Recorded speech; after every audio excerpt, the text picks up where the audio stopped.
Hello everyone, steno with Arihant पर आपका स्वागत है। यह डिक्टेशन आनंद मासिक पत्रिका सीरीज से होगी, जो कि 100 शब्द प्रति मिनट की गति पर दी जाती है। यदि आप इसका पीडीएफ प्राप्त करना चाहते हैं तो आप हमारे टेलीग्राम ग्रुप को ज्वाइन कर सकते हैं। यह डिक्टेशन एसएससी एग्ज़ाम्स ओरिएंटेड दी जाती है, जो कि आपके लिए बहुत ही हेल्पफुल रहेगी। चलिए तो डिक्टेशन प्रारंभ करते हैं।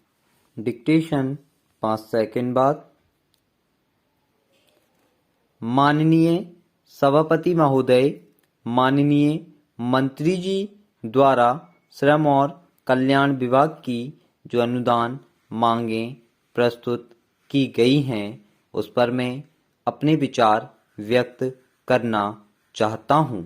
उसमें मैं केवल कल्याण विभाग पर ही अपना अधिक ध्यान दूंगा, खासकर उस आदिवासी उप योजना क्षेत्र में जहां पर काफ़ी कल्याण योजनाएं चलाई जा रही हैं। उन योजनाओं में, जैसा कि माननीय मंत्री जी ने बताया, अब तक आदिवासी योजनाओं में लगभग 16,000 करोड़ रुपए खर्च किए गए हैं। यदि उस खर्च के अनुसार देखा जाए तो उसका कोई संतोषजनक परिणाम नहीं दिखता है। यह सही है कि जो योजनाएं जिन समाज के लोगों के विकास के लिए बनाई गई हैं, उस योजना को पूरी तरह से समझने के लिए, पूरी तरह से जानने के लिए उनमें शिक्षा की कमी थी। शिक्षा की इस कमी को दूर करने के लिए कौन सी योजनाएं लाभदायक होंगी, इसकी तरफ आपने कोई ध्यान नहीं दिया, और जो योजनाएं बनी भी, उन योजनाओं के बीच में भी बिचौलियों ने ही रुकावट डाली, और इन योजनाओं में जिस ढंग से लाभ मिलना चाहिए था, उस ढंग से इसमें लाभ नहीं मिल पाया। आज सबसे जरूरी बात यह है कि शिक्षा को हम अधिक से अधिक कारगर सिद्ध करें, और यदि शिक्षा को आगे बढ़ाया जाएगा तभी ये योजनाएं या स्कीमें आगे बढ़ेंगी और लोगों के लिए लाभप्रद सिद्ध होंगी। नहीं तो ये योजनाएं सिर्फ कागज में ही दर्ज होंगी और इसका लाभ जनता को नहीं मिल सकेगा। इसमें करोड़ों करोड़ रुपया खर्च होगा, लेकिन वह क्षेत्र वैसे का वैसा ही रहेगा जैसा कि आज है। इसलिए यह जरूरी है कि शिक्षा के ऊपर भी विशेष रूप से ध्यान दिया जाए। आज शिक्षा की तरफ इस आंगनबाड़ी को शुरू कर दिया है। यदि इस आंगनबाड़ी पर सही ढंग से अभी से निगरानी रखी जाए तो बाल्यावस्था के बच्चों के लिए जो आंगनबाड़ी उनकी शिक्षा की तरफ, उनके स्वास्थ्य की तरफ और उनके वर्तमान दृष्टिकोण से जो वातावरण तैयार किया जा रहा है, इसको यदि अच्छे रूप से तैयार किया गया तो यह योजनाएं लोकप्रिय कहलाएंगी। लेकिन आज इन योजनाओं की तरफ कोई ध्यान नहीं दिया जा रहा है। शासन में जो योजनाएं चल भी रही हैं, उससे जो संबंधित अधिकारी और अन्य लोग हैं, वे भी इन योजनाओं को सही ढंग से नहीं चला रहे हैं। माननीय सभापति महोदय, इन योजनाओं में भी आज लोगों की, ग्राम की, पंचायत की, क्षेत्र की भागीदारी होनी चाहिए, लेकिन इसमें इनकी भागीदारी नहीं है। इसमें जो अधिकारी आदि होते हैं, वे अपनी मनमानी से कार्य करते हैं। जो कुछ वह खरीदता है या जो भी कार्य वह करता है, उसमें वह अपनी मनमानी करता है। स्थानीय जो स्थिति है उससे यह कोई संबंध नहीं रखता है।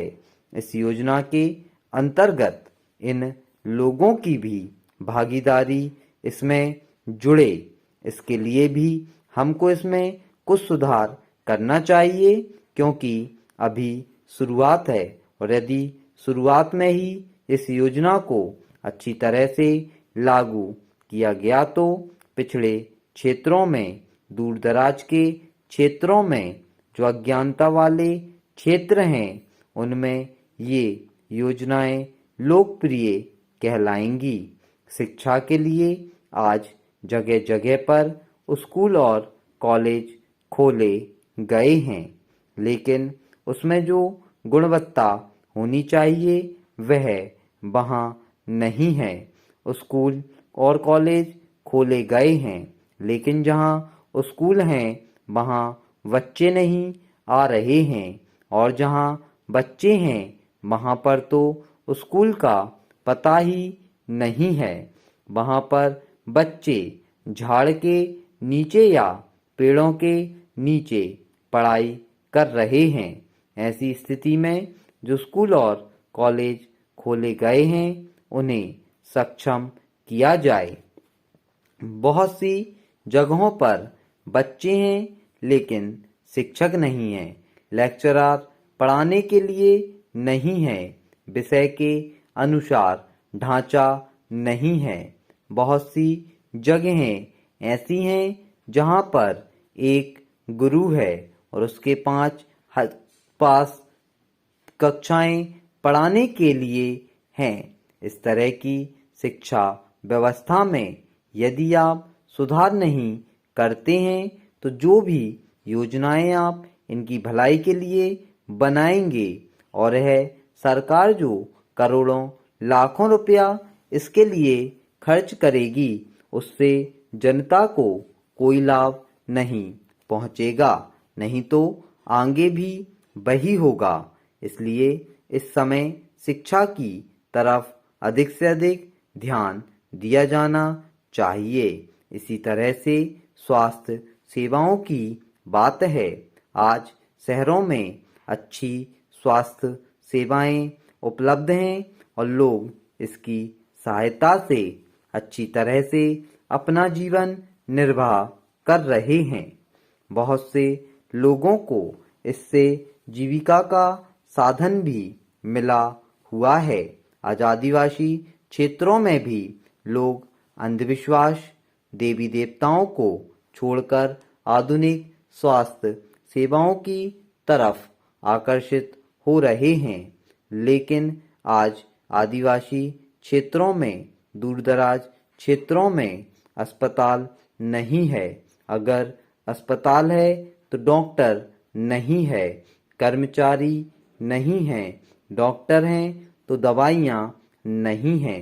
अध्यक्ष जी, इस दृष्टि से वृद्ध जीवन भर अपने बच्चों के भविष्य की दृष्टि से प्रयास करता है, लेकिन बाद में अकेलापन महसूस करता है और इनकी संख्या देश में करीब 5.5 करोड़ है। मैं यह चाहूंगी कि उनके लिए कोई राष्ट्रीय नीति बननी चाहिए।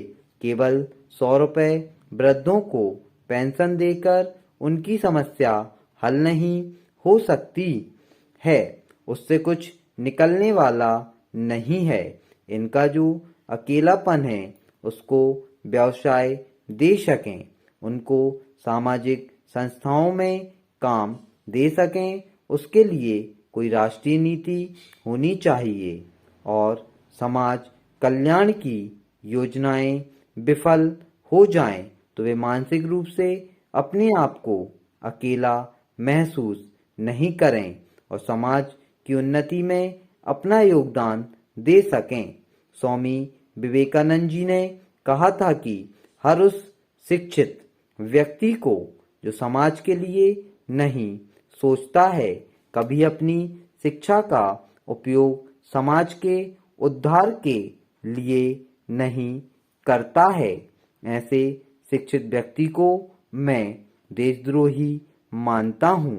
अगर शुरू से ही इस प्रकार से संस्कार बच्चों में डाले जाएं तो ही कल्याण मंत्रालय का कार्य सही रूप से सफल हो जाता है। मुझे लोगों का हित करना है, यह भावना ज़्यादा से ज़्यादा किस प्रकार फैले। स्टॉप। वीडियो पसंद आती है तो वीडियो लाइक करें, चैनल को सब्सक्राइब करें और ज़्यादा से ज़्यादा लोगों में शेयर करें एंड फीडबैक ज़रूर दें। Thank you.